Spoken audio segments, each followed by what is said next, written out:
Alors salut à tous, on se retrouve dans le 14e épisode du podcast Relentless. Aujourd'hui on se retrouve avec mon ami et coach Youssouf et on va parler, on va un peu comparer la scène du powerlifting France-Italie. Mais avant moi je voulais discuter un peu de ton expérience récente à Sheffield Oui, parce que déjà c'est pas rien d'amener un athlète jusqu'à Sheffield et puis je pense que le vivre en tant que coach c'est quelque chose. Donc, est-ce que tu peux commencer par raconter un peu comment toi, déjà en tant que coach, t'as vécu l'expérience, puis après on parlera un peu de la préparation de Noémie. bien sûr. Alors, bon, déjà, heureusement, avec Noémie, on était plutôt sûr de partir à Sheffield après le monde en juin 2022.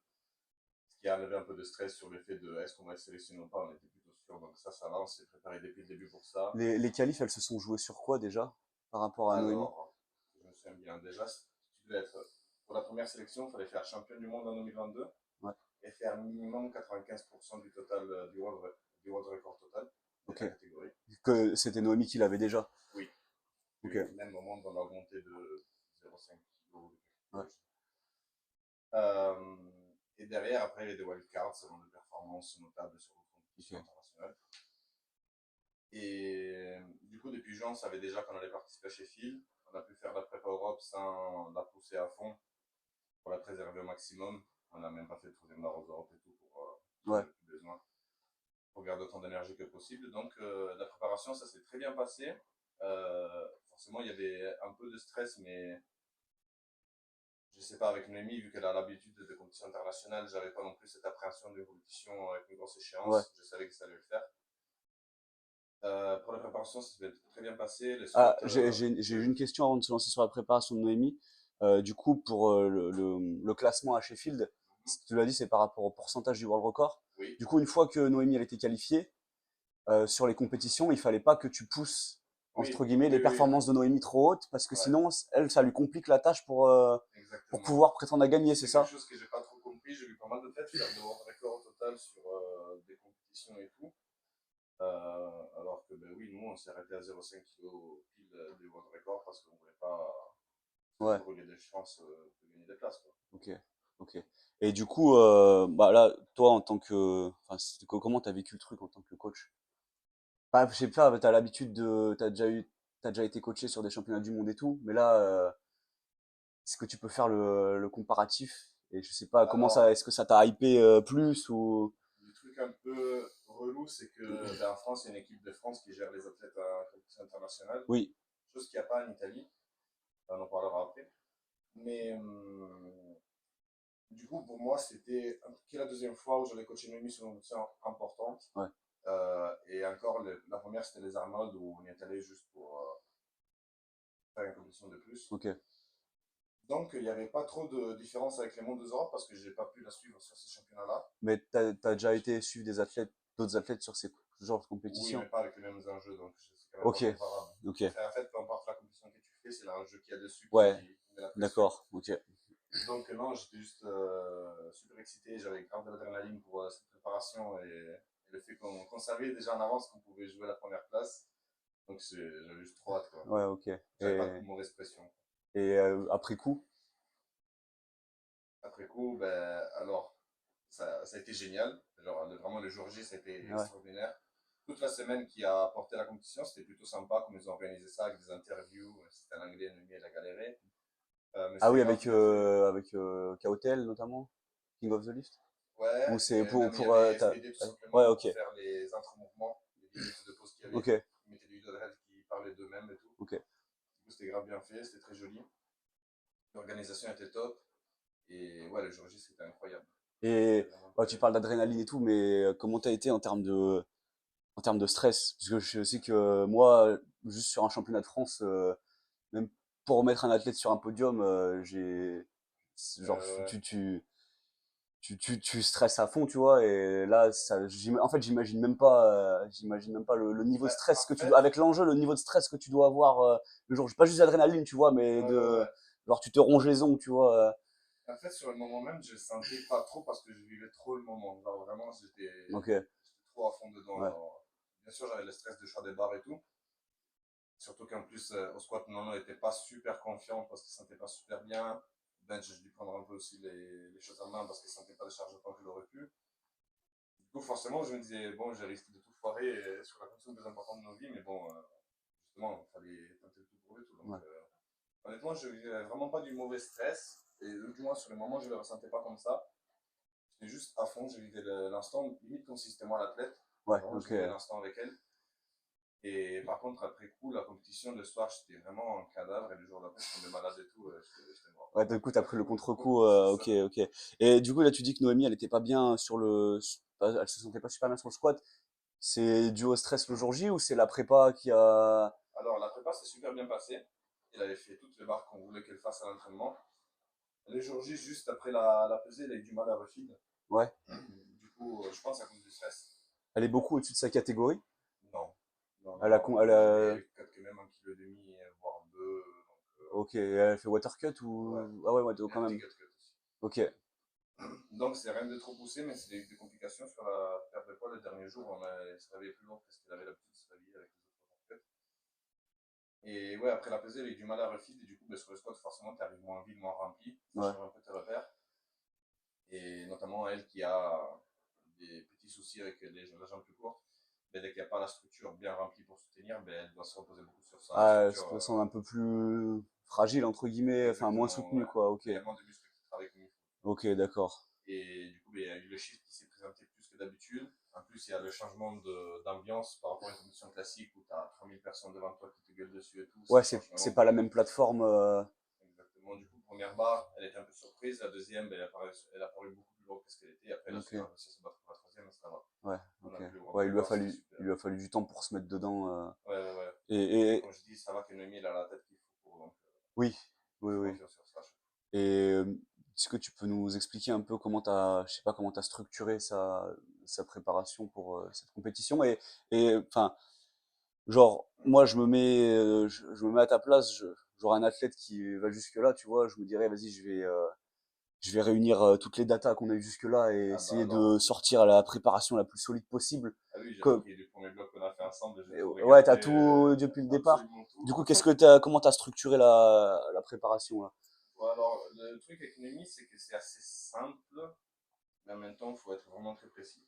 Surtout sur les squats, on ne peut pas utiliser de variation, c'est que du compte, 2 fois par semaine. Ouais. Il faut juste vraiment bien gérer le niveau de stress que tu atteins. Et c'est ce qu'elle a l'habitude de faire d'habitude, enfin, ou ce qui a mieux marché Ouais. jusque-là. On a Ok. essayé des variations, du pause, du barreau et tout, ça paye pas. Ok.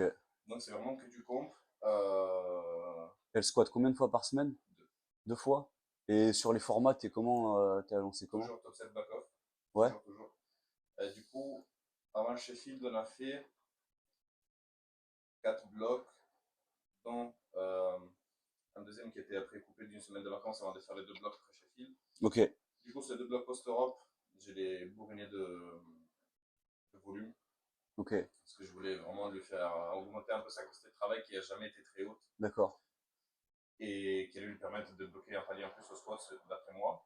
Ouais, Et pour pouvoir créer plus d'adaptation ouais, sur la prépa et qu'elle les encaisse. exactement. Ouais, ok. Et surtout qu'elle avait une semaine de vacances où elle allait complètement se reposer. Donc je dis, autant la tuer avant, entre guillemets, qu'elle Ouais, récupère, ça qu'elle est mal. qu'il y a une Qu'elle surcompensation. Ouais, exactement. ok, ok. Je voulais pas qu'elle revienne sur la prépa début de prépa chez vous des entraîner. Et du coup, c'était très simple. Je pris un top 7 R2 crescendo 6-7-8. Voilà. Ok. Sur les deux Sur les deux jours, t'as le premiers. même, enfin, sur les 2 jours de squat, t'as le même, Alors maintenant, j'ai plus exactement en tête ce que je faisais, mais c'était soit un triplé, soit un quadruplé sur ouais. un jour. Peut-être une single de maintien vraiment très légère le deuxième jour. Mm, ok, d'accord. Et du volume à charge fixe, un de 2 jours à monter. Ok. J'ai monté sur un 5 x 6 à 130, 135. Ce qui est costaud par rapport Ça à son, en commence à termes de faire. pourcentage, par rapport à son Ouais. max au squat, c'est solide. Et le deuxième jour, je sais plus, mais pareil, du volume un peu moins lourd, mais quand même du volume. Ouais, ok. Au bench, c'était vraiment encore plus simple que ça. Au bench, je m'amuse un peu plus. J'essaie de trouver un peu plus exotique.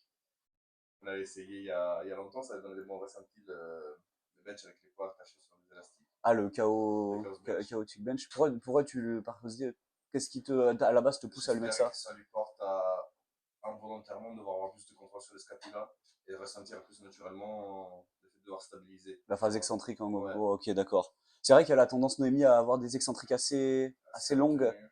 assez retenues. Alors, n'a jamais vraiment compris d'où ça vient. Je sais que ben, c'est déjà depuis avant qu'on commence le coaching, il m'avait dit que c'était fait mal à l'épaule une fois. Ouais. Et depuis cette épaule, il a du mal par phase à avoir un mouvement fluide dessus. Ok. Même parfois, on voit que ça descend la moitié de l'autre bras. Ouais. J'espère un jour comprendre vraiment comment résoudre ce problème, mais pour l'instant, je sais que si on ne la fatigue pas trop, à chaque fois que tu en en compétition, ça va. Mais t'arrives à la faire progresser quand même ou c'est vraiment très Ça limitant? stagne beaucoup, Ok. parce que c'est pas un problème de force, que là, c'est vraiment qu'il manque de fluidité sur les mouvements. Ok. Et c'est pour ça que chaque fois qu'elle arrive en compétition, ça va. Ouais. Mais si après en compétition, on a toujours eu un problème, c'est les fessiers qui décollent. Ok. Parce que la jambe plus courte, et du coup, une fessier beaucoup moins développée, et du coup, ben, dès qu'elle pousse sur le drive, d'un côté, ça décolle. Et l'autre, ça reste sur. D'habitude, oui.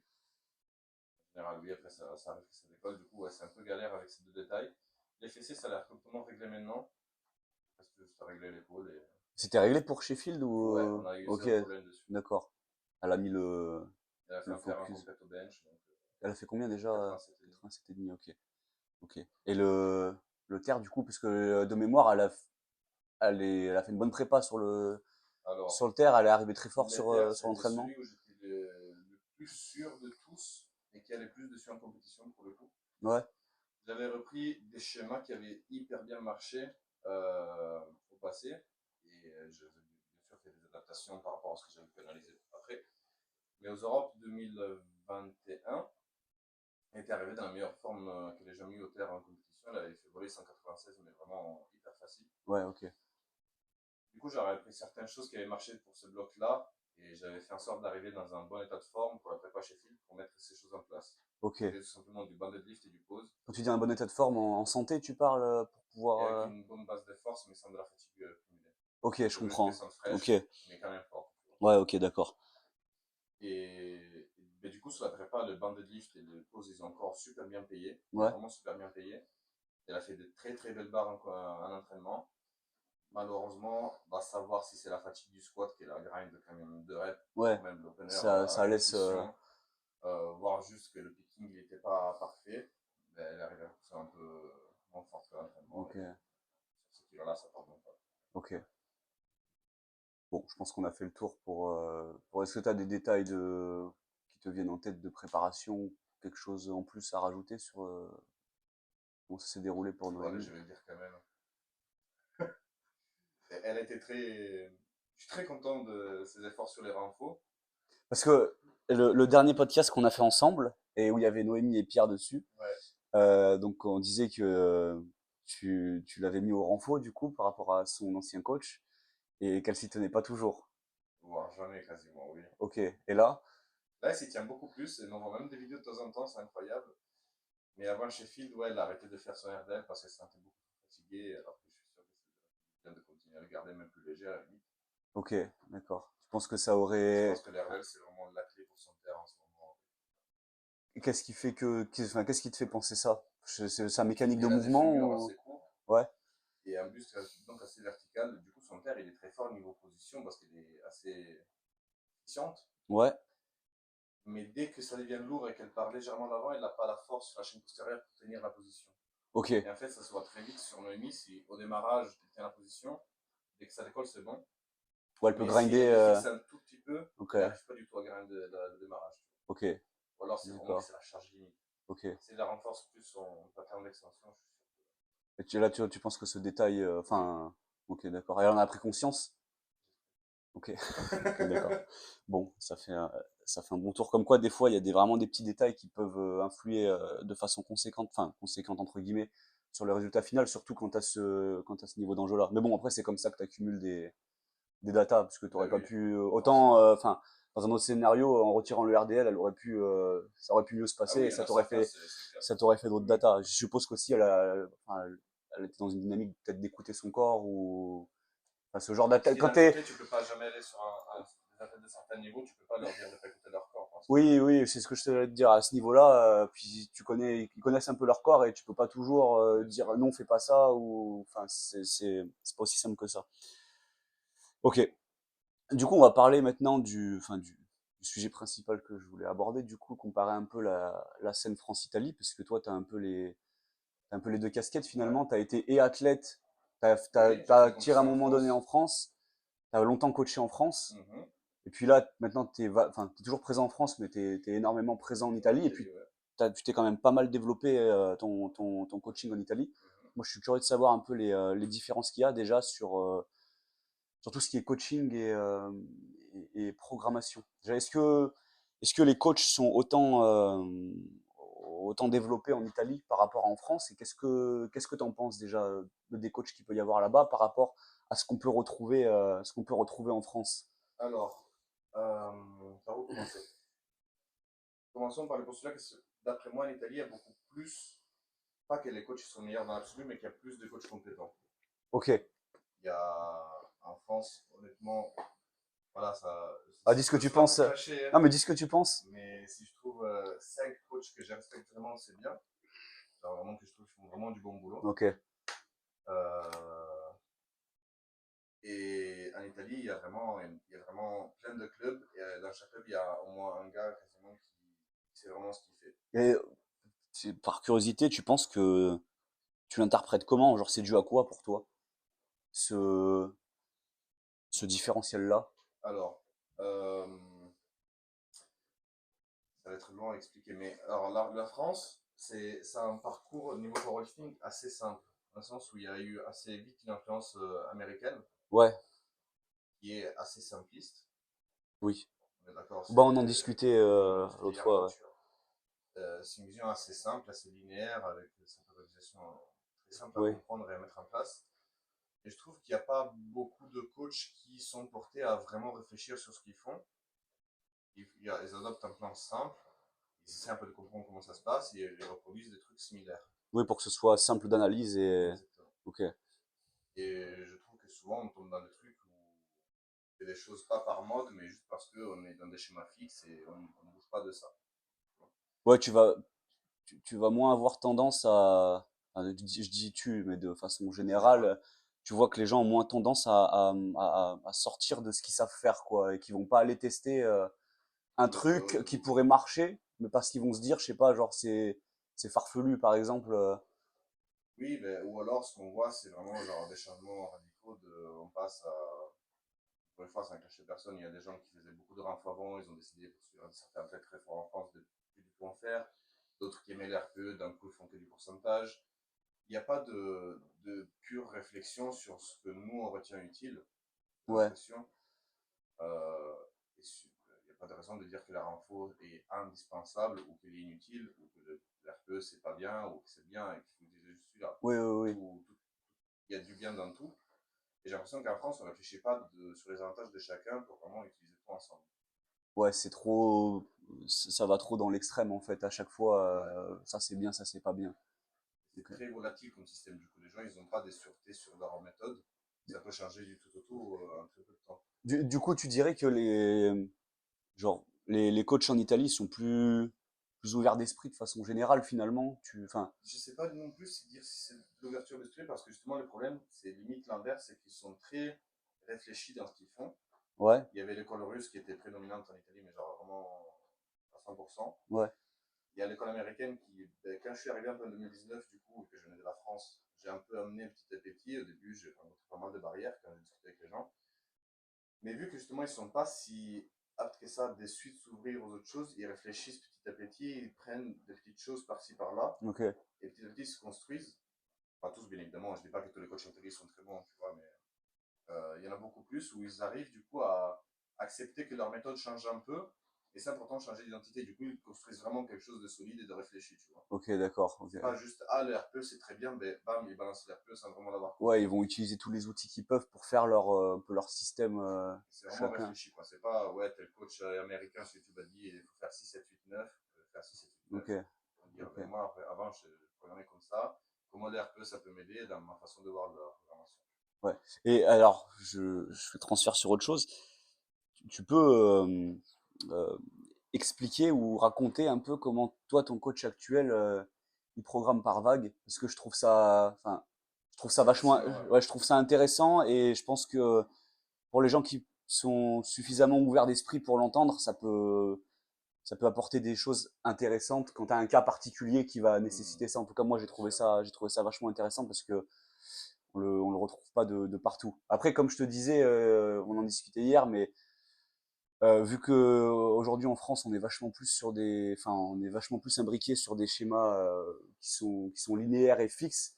On va plus trouver ça farfelu, mais si tu prends beaucoup d'années en arrière, quand il y avait la West Side, le Cube et tout ça, je pense que ça aurait été perçu différemment. Mais du coup, est-ce bien que tu sûr. peux expliquer un peu déjà donner un aperçu de comment toi, ton coach, il travaille? Même si je pense que c'est individualisé selon les athlètes, mais Bien un peu sûr. sa base de, Alors, après, sa il y a base de plein travail. de façons de faire, bien évidemment, comme tout le monde. Mais si je dois faire l'exemple pratique de vraiment ce que j'ai vécu pour faire un exemple simple et clair à comprendre, un une fois dit, ça paraît assez logique, mais c'est vrai que quand tu sors ça de nulle part, c'est quelque chose de vraiment créatif par rapport à ce qu'on voit en Ouais, France. J'ai commencé à travailler avec mon coach après les Europes. Alors, comme tout le monde le sait, les Europes, c'était une condition catastrophique, mais parce que j'ai eu quelques mois où je ne me suis pas vraiment préparé ni entraîné. Et pour retrouver ma forme, mon coach, il a utilisé une méthode qu'il a déjà expérimentée sur d'autres avant. Et c'est très simple. La logique, c'est de faire des vagues de 3 semaines où sur chaque semaine, tu as un objectif principal en termes de stress recherché. Tu commences ta première semaine avec l'intensité, ouais, dans le sens où tu vas chercher des grosses barres.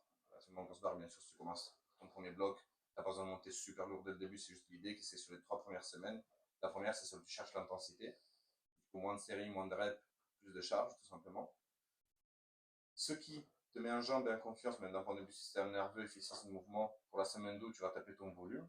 Tu as des ok, charges un peu plus basses, mais tu peux du coup cumuler un gros stress ouais, qualitatif, parce que tu as déjà adapté ces charges, tu ne risques pas de compenser de façon mauvaise avec ouais, le poids ou quoi. Et derrière, la semaine 3, tu deload pour récupérer de la fatigue cumulée avec le volume, et tu recommences en augmentant un peu le stress des 3 semaines avec le même schéma, ok, encore et encore et encore. ouais. Pour Et faire un exemple, par exemple, ma première semaine d'entraînement, ça a été sur le jour principal de squat, un 4x4 à 160. c'est ton jour intensité ou C'était le volume? jour principal. Du coup, Enfin, c'était la semaine volume ou intensité là, le 4x4. là, du coup, je prends l'inverse, je commence par le deload. Ok, Parce que moi, je venais vraiment d'un moment où je m'entraînais pas depuis 2 3 ok, semaines. ok, d'accord. 4x4 à 160, 4x8 à 160, doublé RPE3, 3x3 RPE3. La semaine intensité. J'étais monté sur un 250. Mais tu restais sur du RPE 3 sur la semaine d'intensité. Oui. Ok. Mais après, je suppose que enfin, du coup, ça fait un peu des micro-blocs finalement, et tu évolues Exactement. entre chaque. Ouais. T'as une montée linéaire enfin, de micro-bloc en micro-bloc. Genre, enfin, j'appelle ça Relativement. comme ça. Et après, si je ne me trompe pas, le deuxième micro-bloc, c'est genre un 4x4 à 190 au squat, un 4x8 à 190, et après un doublé à 6, et un 3x4, un 3x3, encore un peu Ok. 3 ou 4. Par exemple, là, ça fait un moment que t'es bien remonté sur les perfs. Oui, Une fois, je crois que t'as fait un triplé à 3,30 au terre. doublé. Doublé ouais, Doublé, à oui. 3,30, qui était bien passé. Mhm. T'en es où là, du coup, par rapport à ce schéma-là Alors là, du coup, on a d'entraînement? arrêté d'utiliser ce schéma-là. On l'a Ok, utilisé sur les 12 premières semaines. ok, pour te remettre d'aplomb en gros. Ouais. Ensuite, on a fait 2 blocs où le coach m'a écouté sur ce que j'avais envie de faire, vu que j'étais revenu sur un niveau correct. Oui, et Et par j'avais des rapport à ce que tu sensations. connais de toi-même. Je voulais passer sur un truc relativement similaire à ce qu'on fait en France sur 4 semaines linéaires à monter. Toujours avec des gestions un peu différentes du volume et tout. Euh, on avait trouvé que le squat, il galérait vraiment à monter Ouais, avec ce qu'on était en train de faire. Le terre, ça passait, le bench, il avait explosé, donc ça, c'était cool. Du coup, les 2 derniers mois, on a adopté une méthode un peu différente parce il avait remarqué que moi, sur mon squat, je me cramais assez vite. Du coup, sur le squat et le bench, pour pas cramer le terre non plus, il me fait monter sur 3 semaines avec une quatrième de deload, ouais, alors que le terre sur un bloc, il commence avec un deload et il monte sur 3 semaines. ok, Avec des sauts d'RPE très très hauts, du style le squat c'était RPE 4, 6, 8. ok. Enfin, c'est pas 5, 7, Ouais, 7, mais 8, ouais, 9. l'incrémentation est plus progressive et tu finis pas sur le même timing finalement. Non, Tu piques pas sur le même timing. Ok. exactement. C'est vrai que c'est souvent aussi je pense, un défaut de réflexion qu'on retrouve beaucoup de vouloir toujours faire tomber les trois mouvements en même temps, forcément. Et, Alors du, qu'ils n'ont pas le même temps de réaction. Je fais et ça même avec les chevalets en parallèle. qu'est-ce que tu en penses pour toi-même de faire ça? Enfin, ça te préserve en termes de santé, ça te permet de mieux progresser, mieux performer. Ça me permet sûrement pour l'instant de mieux progresser. Ouais, Parce que pour l'instant, sur des semaines importantes de bloc, je suis toujours arrivé en forme. tu finis moins usé. Ouais.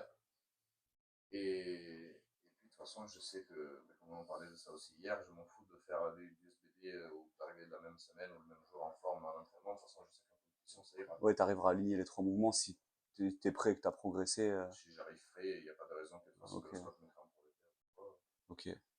Et bon, là, pour continuer sur la programmation, euh, on va dire que en France, on peut quand même distinguer, même s'il y a quand même des coachs qui prennent un peu de tout et qui font leur mélange comme un peu en Italie, tu le décris. Tu as quand même des écoles de programmation qui se distinguent un peu avec ceux qui ont. Il y en a qui ont pris un peu l'influence RTS et qui en plus, on va dire, ne font pas trop d'assistance, tu vois. T'as ceux qui vont dire qu'il faut faire beaucoup d'assistance. Et puis après, tu as encore là, plus récemment, ceux qui sont vraiment partagés entre l'utilisation du pourcentage contre l'utilisation du RPE. Est-ce que tu as enfin, tu l'as déjà un peu répondu, mais est-ce que tu as des écoles aussi marquées en Italie quand même ou de façon différente? Oui, totalement. Il y a même plus d'écoles en Italie qu'en France, où ouais, effectivement, il y a deux grosses distinctions. Ouais. Alors déjà, l'Italie, du coup, elle a moins de passif que la France niveau powerlifting, elle a moins d'histoire. Au début, il y avait que deux clubs qui étaient vraiment prédominants en Italie, Ouais. il y a une dizaine d'années. C'était le groupe de l'Académie, avec le vice-président qui a créé son groupe, où était un des plus gros, Mm. et c'est encore un des plus gros. Et un deuxième qui était un peu les méchants de l'époque. Et la différence, c'était juste qu'ils avaient une méthode très similaire dans le fond, dans le sens où c'était beaucoup de colorus, période de volume, intensification, picking, du coup beaucoup des 6x6, des 5x5, des progressions plus au pourcentage, etc. Ok. Sauf que la partie avec le vice-président de la fédération ne faisait pas du tout de renfort. D'accord. Ok. C'était vraiment des pourcentages relativement légers, instrumentés sur des trucs lourds. C'était vraiment très, comment dire, ils ne voulaient pas te tuer à la tâche, on va dire. Voilà, D'accord. c'était pas des séances que tu sortais cassé. Mais c'était beaucoup de volume quand même. Beaucoup de volume quand même. Ouais, ouais, de 10x3 et de 8x8. Ok. Vraiment D'accord. beaucoup de volume. Euh, Pas de renfort. Et ils ont un focus, mais maniacal pour la technique. Ok. Alors, même moi, deux fois, je trouve que c'est vraiment trop. Et si tu sais, tu connais, enfin, je sais pas si tu as déjà discuté avec eux, la dynamique de réflexion qu'ils ont derrière ça, à part la technique du coup. Bon, Ben, c'est juste que pour eux, il faut faire du volume pour créer une grosse base, après intensifier pour faire sauter les grosses charges, et après récupérer, peut-être faire plus. ok, donc c'est vraiment C'est plus linéaire que ça, tu peux pas. périodisé à Ouais, l'extrême sur c'est des l'ancien phases. modèle de Ok, progression.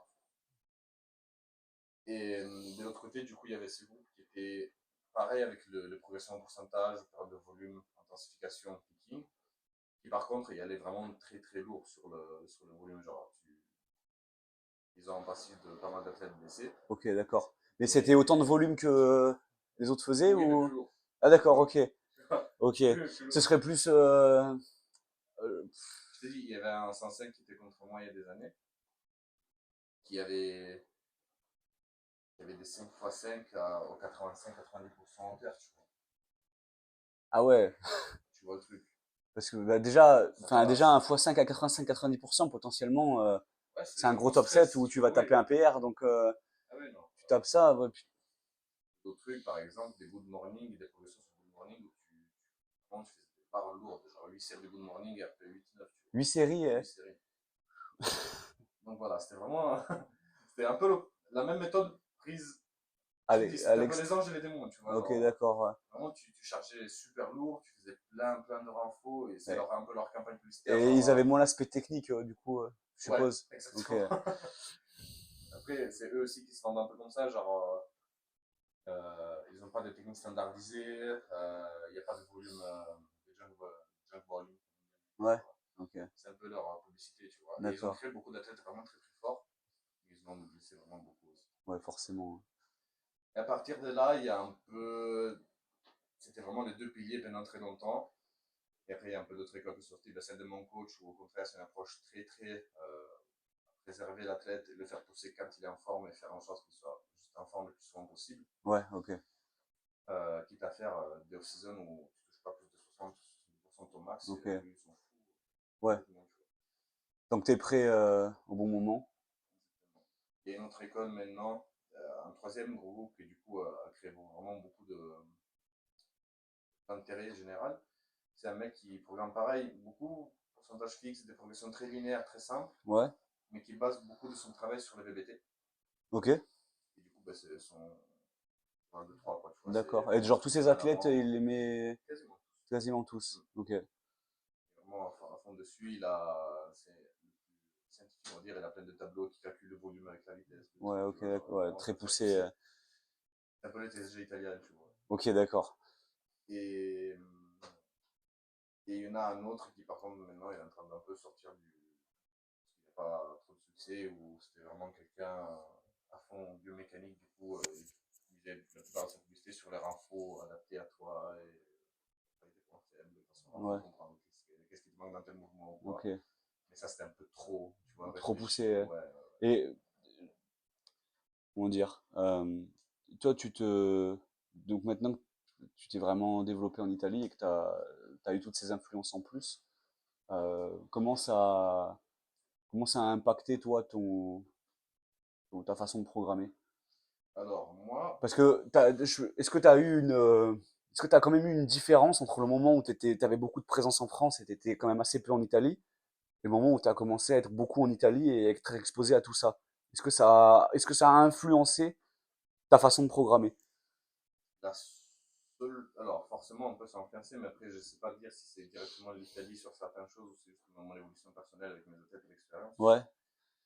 Une chose qui est sûre qu'au début, ça m'a un peu aidé, c'est le fait de comprendre un peu mieux les pourcentages fixes dans la tête, parce qu'en Italie, il y a beaucoup de réflexions dessus sur comment les moduler.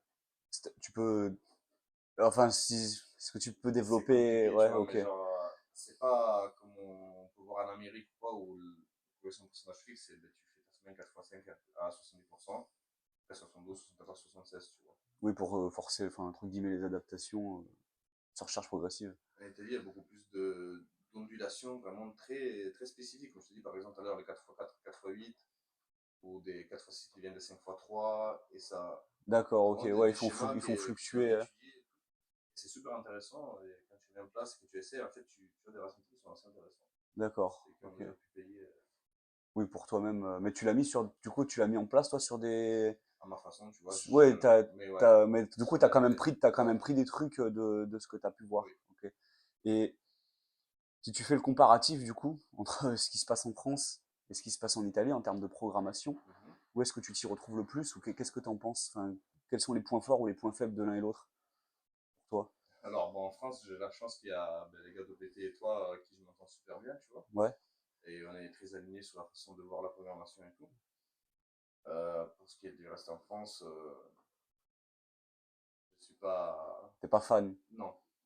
T'es pas, pour Et les après, il y a raisons. quelques gars que j'apprécie beaucoup, mais je sais pas trop comment ils travaillent parce que je parle genre Stan Léoda qui travaille avec Jade, je sais pas exactement comment ils Oui, travaillent, mais de ce que je vois, tu peux pas trop te prononcer, même s'il a des résultats, tu sais voilà, pas, enfin, t'as pas vu. exactement. Mais sinon, la vision du coaching en France, en ligne générale, je kiffe pas de ouf. En Italie, il y a plein de choses que j'aime pas, mais il y a plein de choses que j'aime aussi. Tu vois, c'est D'accord. beaucoup plus polarisé, il y a beaucoup plus, sur le spectrum, il y a beaucoup plus de représentants. D'accord, Du coup, ouais. il y a plein de choses que j'aime un peu par-ci par-là, plein de choses que j'aime pas aussi. Ok. Mais dans l'ensemble, il y a C'est- beaucoup plus de discussions en Italie en tout cas. Ah ouais? Tu vois, ouais, Entre les différents ouais. coachs? D'accord. Il y a beaucoup Ah, aussi bah, mais ils de. sont ouverts. Est-ce que même entre eux, à la discussion, ils sont plus ouverts d'esprit sur les modèles de chacun ou la Certains oui, façon? certains non. Ok. Genre les deux piliers de base que je te dis, ben non, pas trop, ils ont leur façon et c'est comme ça. Pour contexte, plutôt des anciens ou des jeunes? Alors, le premier groupe, du coup, celui de la fédération, il est beaucoup d'anciens Ok, et il y a des jeunes qui sont rentrés, mais qui, du coup, sont un peu matrixés, on va dire. ouais, Et l'autre groupe, en fait, ils sont relativement jeunes, c'est juste que c'est leur image vraiment un peu arrogante et tout qu'ils donnent pour, du coup, leur garder leur identité pour continuer leur, ok. faire dans leur club. Et tous les autres, non, sont relativement jeunes, du coup, des choses qui bougent, des bonnes discussions sur le poste. Du coup, globalement, c'est quoi les gros points noirs que tu vois en Italie, toi, sur la programmation? Tu dirais les trucs qui ressortent le plus? Parce que là, en France, bon, on a déjà pu l'évoquer, je pense, mais en Italie, c'est quoi En Italie, qui les gros problèmes, c'est, je sais pas un peu de partout, le focus maniacal et standardisé de la technique sur les mouvements. excessif? Ouais, mais genre vraiment, genre, il y a, tu vois, 5 athlètes différents, ils ont 5 athlètes le même bench, tu vois. Ouais, donc en fait, ils ont un standard technique, Ouais, c'est c'est comme ça, c'est tout le monde qui doit quasiment. faire pareil, En ok. fait, t'as quelqu'un qui sort du lot, mais parce que c'est la tête qui se l'imposent, tu vois, du coup, ça va. Ouais. Mais sinon, tu vois, ils ont un gros bassin d'athlètes qui arrivent parce qu'ils font des formations et tout, vraiment sur grande échelle. Ouais, ils ont une bonne visibilité. Du coup, il y a quelques athlètes qui sortent qui est hyper fort, mais tous les moyens intermédiaires, ils sont tous sur le même format, même type d'entraînement, il n'y a pas de personnalisation, donc ça, c'est le plus grand problème. Ok. Pas de personnalisation ni de programmation ni de technique. D'autres qui sont beaucoup trop poussés sur la personnalisation scientifique, sur ta morphologie et tout. Du coup, ils tombent dans des réflexions beaucoup trop poussées et qu'en fait, tu oublies le fait de devoir pousser, quoi, tout simplement. Oui, puis c'est pas forcément, je suppose, applicable. Pas trop, genre, oui, bon, on va pas se mentir, c'est pas parce que tu mets un lat pull around dans la machine classique que tu vas faire la différence Oui, sur. oui, oui, c'est sûr, sur ton total, ouais, à la fin, Voilà, ouais. faut pas oublier le classique.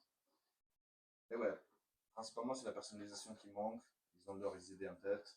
Donc, Tu vas faire du volume, tu vas te fracasser de volume parce que c'est ce que tu veux faire. Après, tu ok, te laisses. ok, d'accord. Principalement, c'est ça. Ok. Et après, au niveau compétitif, euh, tu trouves ça comment par rapport à la France? Parce que moi, enfin, d'extérieur, c'est un pays ces dernières années qui s'est pas mal développé. Oui. Et je pense qu'en France, on est devenu un des pays dominants en Europe. Mais l'Italie est, de mon point de vue, je connais Elle pas tous les rattrape le athlètes. retard. Je dirais pas loin derrière, mais après, je sais pas si toi, tu penses que c'est au même. Alors, pour l'instant, on a encore un peu derrière. Même si on a des athlètes très forts. Mais si tu compares, parce que en France, il y a une poignée d'athlètes qui sont vraiment très très forts. Mais après, au niveau de la densité du nombre d'athlètes qui sont forts, comment tu compares Ça France et dépend des Italie? catégories. Alors, c'est vrai qu'en Italie, par exemple, cette année, je pense qu'en 93, il y en a au moins 8 ou 9 qui auraient pu faire plus de 740, tu vois. 750. Ouais, C'est quand donc même c'est quand conséquent, même tu vois. vachement dense, Ouais, même si les top athlètes, il va pas être peut-être aussi ouais, fort que celui en France, il y en a il peut-être y a un plus. gros, ouais, ouais, ouais. Sans doute quand même très bien, ouais. Et comme je disais, ben, il y a un peu de retard sur la France vraiment en termes de développement. Dans le Ouais, sens où on a commencé plus tard à se ok, développer et tout. Mais on rattrape assez vite le retard, je trouve, donc ça c'est cool. Euh, Après, forcément, l'équipe féminine française est monstrueuse, ça je ouais, pense qu'on ne se pas de suite, même si on a quelques athlètes fortes. Et du côté masculin, il y a des trucs qui bougent bien, donc on pourra ok. se jouer. Et sur comment ça se passe du coup, vu que tu disais que c'est en retard sur, par exemple, sur l'organisation des compétitions. Enfin, je sais que Alors, par non, exemple, ça c'est le seul truc sur lequel la fédération française, ah ouais, c'est que il y a un palais qui est loué à l'année. un palais, ok. Une grande structure qui C'est est. où par curiosité? C'est pas loin de Milan, Ok, c'est à 30-40 minutes au-dessus. Qui est loué à l'année pour les compétitions, pour des formations et tout. Si tu veux le louer, tu peux. C'est le week-end est libre aussi. Et il y a 16 plateformes de chauffe. La plateforme qui reste tout le temps prête pour la compétition ah et ouais, tout. d'accord, ouais. Ouais, ouais, ouais. Ok, Ça, c'est très bien par contre. ah oui. Ça Et bouge pas de là. après sur tu sais l'organisation du calendrier, enfin je sais qu'on discutait, t'avais Ouais, pas ça, c'est de, top. il y a pas de, par exemple, il y a pas, je crois qu'il y a pas de qualif Alors, pour en les fait, il y a nationaux, deux championnats nationaux. deux. Deux. Un, c'est le championnat national classique où tout le monde y va. Et du coup, effectivement, mais il y Donc a tout le tout le monde, monde. Tout le monde. t'as pas de minima. Non. Tu débutes la force, tu vas aller au championnat national, tu t'inscris, tu y vas. Après, genre, il y a 10 groupes en 93, tu vois, par Il y exemple. a 10 groupes. 10 groupes qui prennent un week-end pour les 93. Ou le vendredi, quand tu es 93, tu participes, mais tu n'as pas l'impression de participer à un championnat national, tu vois. Parce qu'il Ouais, n'y a ok. personne qui vient voir, il n'y a pas les athlètes forts. Et suite au championnat national classique, il y a les finales élites. Ils prennent les 16 ou 18 meilleurs de chaque catégorie pour faire les finales. Ok, donc finalement Oui, c'est le vrai championnat c'est le vrai national, on championnat va dire. national. Et par exemple, toi, t'es obligé de faire les deux ou tu peux faire que le. Enfin, une fois que t'as fait tes Ça, preuves, tu peux. Comment ça se passe? alors, du coup, là, il y a une différence entre qualif national et international. Si tu veux faire juste les qualifs nationales, du coup, pour les finales, ben, tu es obligé de faire les premiers pour rentrer dans les 18 premiers. D'accord. Ok. Sinon, tu ne peux pas te qualifier au final. Si en plus tu es un Attends, peu. j'ai une Vas-y. question. J'ai une question. Du coup, euh, c'est qui le champion d'Italie? C'est celui qui gagne le premier ou les finales? Celui qui gagne le deux, on va dire. Ah, Non, ok, je sais d'accord. pas. Mais c'est vrai que dans le deuxième, ce qui est intéressant, c'est qu'il y a les juniors aussi. Tu vois, les finales, il y a tout le monde. Alors qu'avant, c'est tout séparé. D'accord, C'est ok. c'est senior, junior, junior. Et Ok. les finales, il y a tout le monde. C'est du meilleur de chaque C'est les catégorie meilleurs vraiment 3, qui. Ok, tout âge d'accord. confondu. Et par contre, par exemple, un truc très stupide en Italie, c'est que pour faire des qualifs internationales, en plus de ton championnat national, tu dois faire une compétition single lift. En Italie, c'est super. Les single lift, il y en a plein. Il Ouais, y a des compétitions de bench 3 fois dans l'année, je crois, de terre 1 ou 2 fois, et tu es obligé de les faire pour pouvoir te qualifier au championnat international, juste parce qu'ils veulent que tu fasses 2 compétitions dans l'année ok, avant de faire le championnat international. ok. Du coup, d'un côté, c'est positif parce que par rapport en France, où à part les compétitions régionales et du coup les championnats nationaux, on ne Ouais. voit pas grand-chose, ça fait un peu plus de mouvement sur des compétitions de terre, de Donc bench. il faut que tu aies fait 2 compétitions Ouais, et potentiellement il faut que tu gagnes juste la complète. Le le... single lift, on s'en fout. Ok, il faut que tu gagnes le championnat où les meilleurs sont réunis, c'est ça? Non, pas forcément. Ah ouais, d'accord, bon, c'est compliqué. C'est le championnat des FA que tu dois gagner. Les single lifts, ça sert juste pour te faire une participation en plus, qui est obligatoire. Ouais, mais t'as 2 championnats de FA. Ouais, mais le deuxième, il est en octobre, donc ce serait trop tard. Donc c'est le premier Tu qualifies pour les deux. qui te qualifie pour aussi le... Donc, ok, d'accord. Et alors, quel intérêt de faire le deuxième? C'est juste pour enfin, Ouais, te battre contre les meilleurs en Italie, du coup. ouais. Mais du coup, sur le deuxième qui est en octobre, t'as dit, t'as pas de qualif Là en aussi, ça dépend principe. des années. Ça Cette dépend des- année, Je l'année passe, prochaine, l'IPF change. toi, tu le prépares là, Ouais. pour octobre. Et si tu gagnes, est-ce que t'as une qualif, Alors, cette année, oui, parce qu'ils l'ont ajouté pour se qualifier au championnat 2024. ok. Parce qu'ils ont déplacé les Europes de décembre en mars. Ah oui, d'accord, ok. Donc Du tu peux te coup, qualifier à Europe. voilà. Ok, d'accord. Mais sinon, oui, c'est juste. Mais du coup, les années avant, c'était pas valable. Non, il fallait juste que Et j'avais juste l'obligation d'y participer. mais Si tu je peux, voulais garder ah, ma star. t'étais obligé Oui, de, ok. si j'étais qualifié aux Europes et qu'il y avait ce concert avant, j'étais obligé de la faire. Sinon, il m'en avait d'Europe. D'accord, ok. Ok, ouais, donc on voit quand même que c'est un peu différent par rapport à la Honnêtement, de toute façon, France. ils ne vont pas m'écouter. Je pense que c'est juste pour gagner de l'argent qu'ils font ça. Parce que tu payes à chaque fois, Ouais, tu payes 50 € à chaque fois, du coup, ok. Oui, ça ils fait, d'accord, ils font ok. des obligations. Et alors, prochain point, c'est, tu me parlais que c'était un peu différent au niveau des clubs. Ouais, Est-ce que tu peux parler un peu de ça? ça c'est très simple en fait. Tout simplement en Italie, déjà, les clubs pour lesquels tu tires, souvent, très souvent, ils ont une salle à eux. Ouais, Et puis c'est très lié au coaching du club. ok, C'est pas comme en France où tu payes ton affiliation à un club, peut-être tu es juste pote avec, ou tu connais pas trop où c'est ceux de ta ville, tu vois.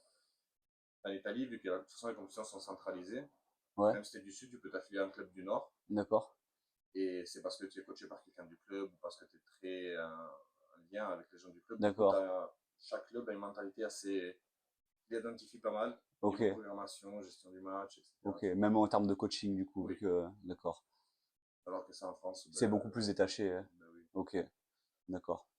Et après, bon, le dernier point un peu pour parler des embrouilles, des dramas. Enfin, moi, j'ai souvent entendu dire, ouais, il y a plein de, tu sais, des nouveaux ou même des gars qui sont à la WPC, par exemple. Enfin, moi, j'ai un athlète à la WPC, il m'a déjà dit, ouais, je veux pas aller en fait force.